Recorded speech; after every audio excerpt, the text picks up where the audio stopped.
Un jour, j'ai entendu une conversation entre deux personnes et une d'entre elles racontait à quel point elle avait tout fait pour sa collègue. Ouais. Elle disait, je l'ai aidée quand elle débutait, je lui ai même donné des conseils, je l'ai soutenue à chaque problème. Et maintenant, regarde ça, elle me plante un couteau dans le dos. C'est vraiment une ingrate. Ouais. Et en fait, ça m'a frappée parce que je sentais à quel point elle était blessée. Et je me dis, mais en fait, qu'est-ce qui peut se passer dans une relation pour qu'on puisse en arriver là? Mais tu te souviens en fait qu'on a déjà parlé de ça quand on avait fait le podcast avec tout ce que j'ai fait pour toi. Oui, Tu vois, c'est vrai. Ouais. C'est la même thématique. Et c'est une thématique que tous les médiateurs professionnels rencontrent lorsqu'ils accompagnent des personnes en conflit. Tu vois, que ce soit dans des relations familiales, amicales, professionnelles.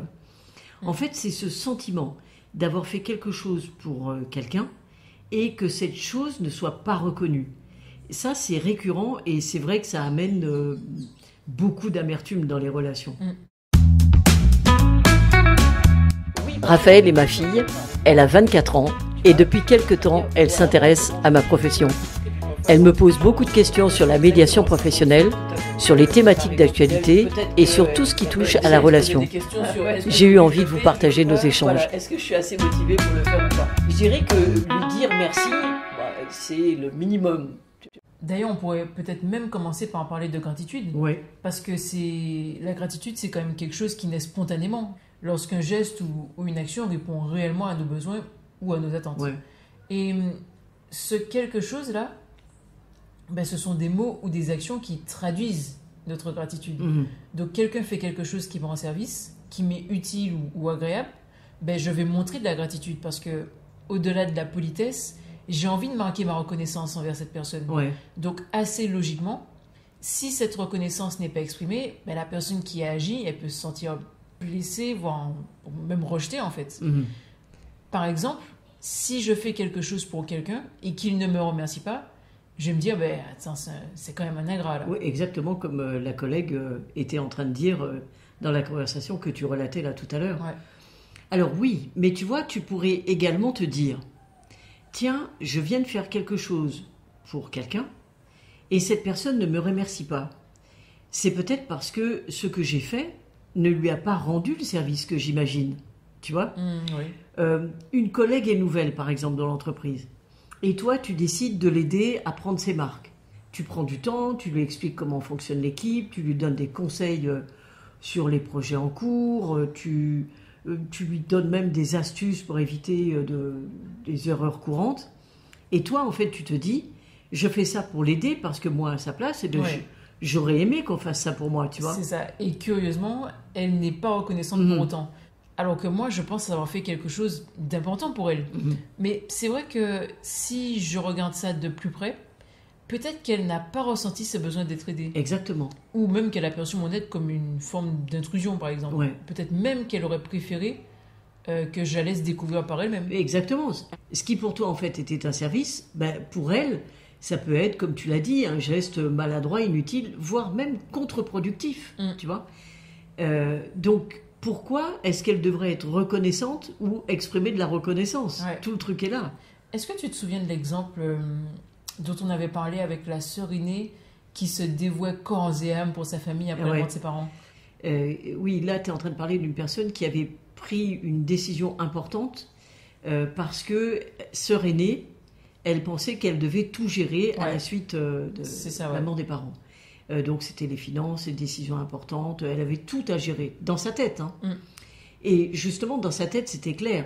Être l'aîné signifiait être un pilier, une personne fiable, prête à tout sacrifier pour les autres, pour sa fratrie, en fait. Oui.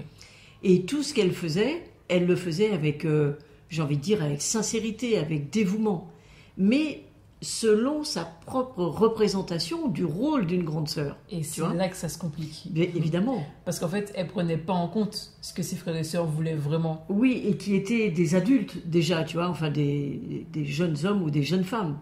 Et peut-être que eux, en effet, auraient préféré avoir un peu plus de liberté pour décider par eux-mêmes. Ou qu'elle leur demande leur avis, tu vois, avant de prendre des décisions qui les concernent, des décisions importantes. Mais si tu veux, dans cet élan de vouloir bien faire, elle s'est concentrée sur ce qu'elle croyait être la meilleure manière de les aider. tu vois. Ouais. Elle voulait être utile. Mais elle n'a pas pris le temps de vérifier si tout ça, tout ce dévouement, tous ces sacrifices, tous ces efforts correspondaient à ce dont ils avaient besoin. Du coup, ces intentions, même si elles étaient pleines de bonne volonté, elles n'étaient pas forcément bien reçues. Mais vraiment, et le pire même, c'est que ça a créé du malentendu. Parce qu'elle pensait qu'ils allaient lui être reconnaissants pour tout ce qu'elle faisait, tu vois. Et au lieu de ça, certains l'ont perçue comme envahissante, autoritaire, et l'ont même mise de côté à un certain moment, tu vois. Donc le résultat, c'est qu'elle se sent blessée, incomprise, même voire trahie, parce qu'elle n'a pas reçu la reconnaissance qu'elle espérait.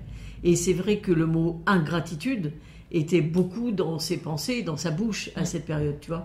Je trouve que cet exemple-là, il montre bien l'importance de pas seulement agir en fonction de ses propres valeurs, mais aussi de s'interroger sur les attentes et les besoins réels des personnes. Alors de s'interroger et d'interroger les autres, justement, sur ce qui est difficile, c'est qu'en effet, tout part d'une bonne intention. Et comme elle n'a pas clarifié ses propres attentes, parce que là, tu es en train de parler des attentes de l'autre, mais il y a également les siennes, c'est-à-dire, tu vois, elle aurait eu en tête le fait que c'était important pour elle qu'il la remercie, qu'il soit reconnaissant de ce dévouement, de ses sacrifices, etc.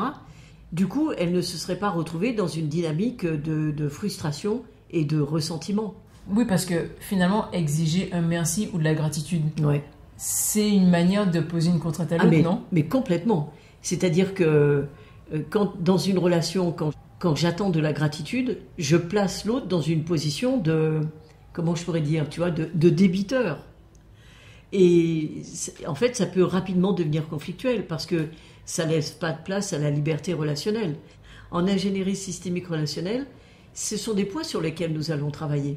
C'est comment agir sans imposer à l'autre une forme d'obligation en retour. Et c'est donc une réflexion aussi sur mes propres attentes vis-à-vis de moi, dans ma relation à moi, et les attentes que les autres peuvent avoir vis-à-vis de moi aussi. Donc c'est une posture qui va demander du recul, de la conscience, de la réflexion. Donc ce que tu dis, c'est que d'abord il faut clarifier ses propres intentions.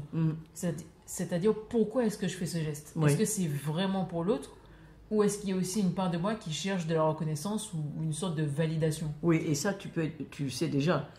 Tu sais déjà que de toute façon, à cette question, la réponse est oui. Exactement. Puisque on l'a vu à plusieurs reprises, ce que nous faisons, c'est d'abord en lien avec nous-mêmes. Et ça a une conséquence positive ou négative sur l'autre. Sur l'autre, oui. Exact.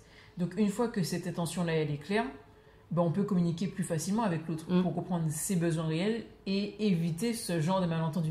Ben oui, parce que, tu vois, la collègue dont il était question là tout à fait au début de notre échange, peut-être qu'elle aurait dit à la personne qui s'exprimait là, écoute, non, je préfère découvrir la société toute seule, je préfère avoir les surprises, d'aller vers les gens pour leur poser des questions, tu vois.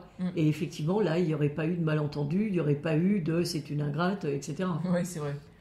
Oui, ce que tu dis, c'est clair que c'est ce qui rend les relations plus authentiques. Oui. En fait, c'est une posture qui change tout. Parce que ça ne veut pas dire qu'on ressentira plus jamais de déception ou de frustration. Mais c'est plutôt qu'on va apprendre à les gérer différemment, en se recentrant sur soi-même et sur ses propres intentions. En fait, tout ça, c'est finalement l'objet d'un apprentissage.